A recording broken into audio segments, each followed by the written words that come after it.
set up auto install and exclusions, I'm first going to start with the Webroot settings section, edit the site and the org that I'm going to do, turn it on, submit.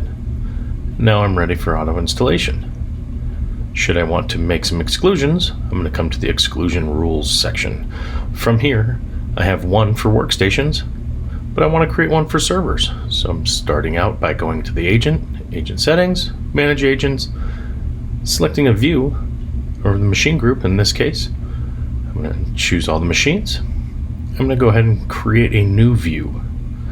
With that new view, I'm going to decide to filter it by operating system, choosing all servers, and saving my work.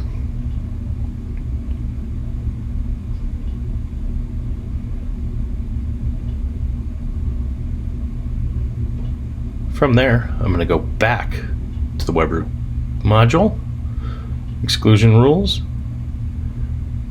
and here I'll be able to create the rule, give it a name,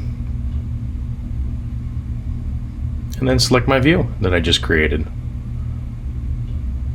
Enable the rule, submit, and now all servers will be omitted from deployment.